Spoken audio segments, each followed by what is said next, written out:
How did I begin at a very, very young age to question, especially what the media message was, the prevailing narrative? I read Mortimer Alder and Marshall McLuhan, and more recently Neil Postman late in life to realize that it's not common for people to have their eyes opened at an early age. I was just a young little preteen even. And the reason why is I grew up on the border of Quebec and Ontario in Canada, and also grew up bilingual. So I spoke and understood, listened to both languages almost interchangeably. And that was how I was able to watch English news say one thing about what Quebec felt or thought or wanted. And in the same evening, even flipping between, you could watch the French news say the exact opposite about their English counterparts. That, oh, they don't like us and they don't want us. So for me, that opened my eyes to the media has a narrative. They have a message, right? They're not actually trafficking in knowledge.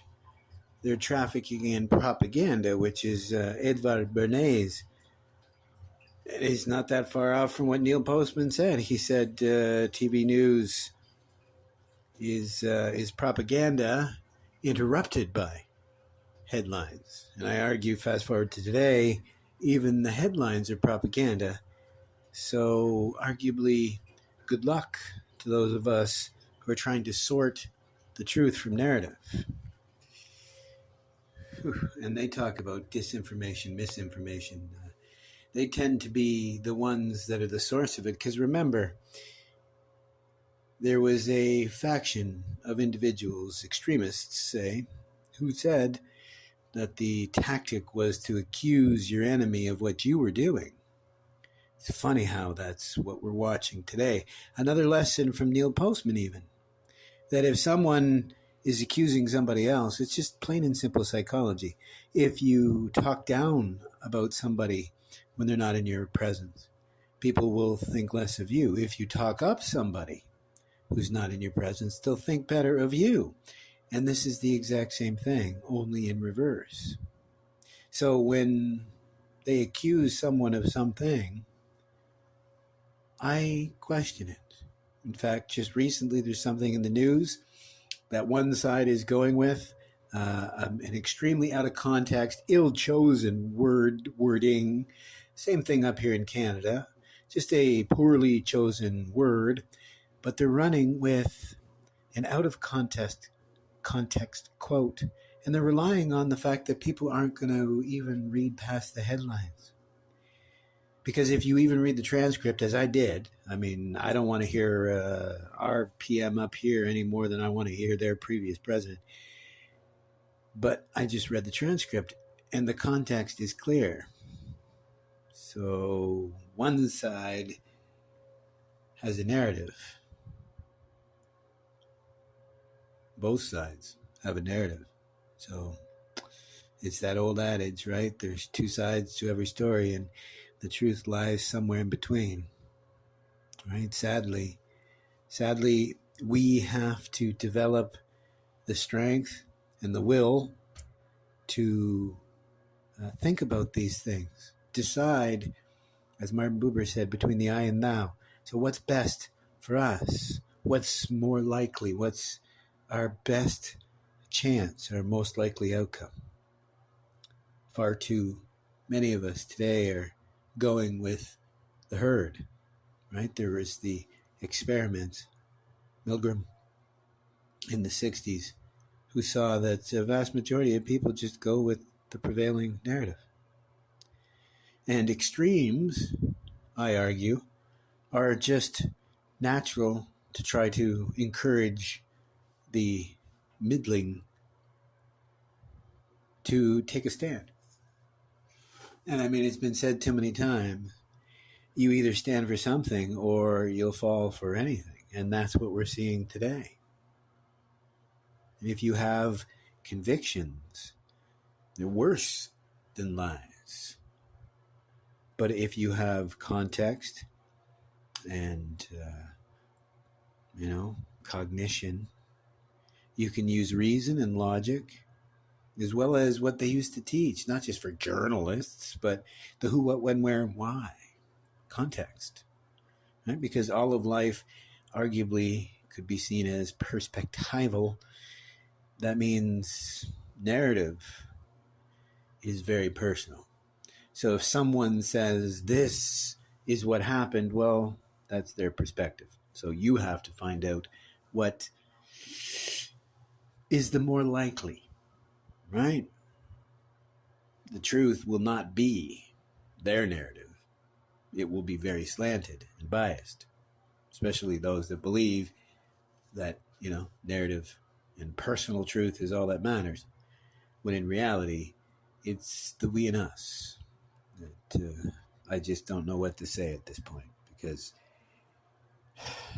it seems Nietzsche was right, Jesus was right.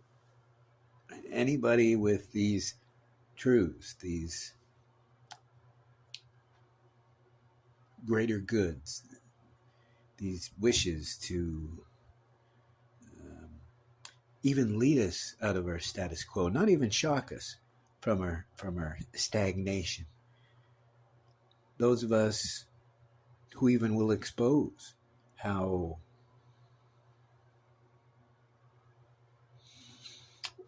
arguably worthless or useless many of us tend to be in our daily pursuits. I argue there's a story in the Bible that's problematic to many, and I think it doesn't have to be. It's the story of Jesus and the fig tree. And as the story goes, Jesus supposedly wanted figs. And since this fig tree was not producing fruit, they say possibly at the time, he smote the bush. And it becomes problematic because it seems odd, but turn this around and look at it from arguably the rest of the teachings. And if you think about it, if you have a fig tree that's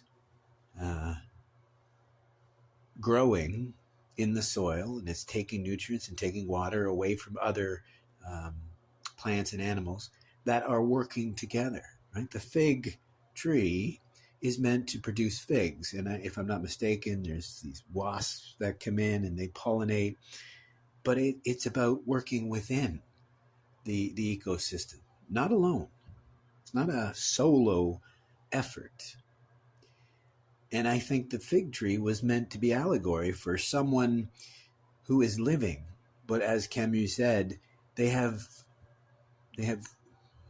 foregone their humanity, right? Because they're not choosing and they're not risking and they're not sacrificing.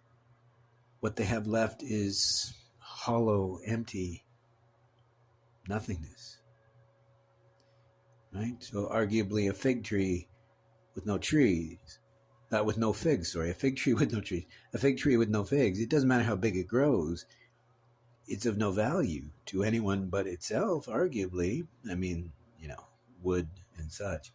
But wouldn't we rather have a fig tree that produces fruit and shade? And that arguably is what, you could see as a greater goal for humanity, right?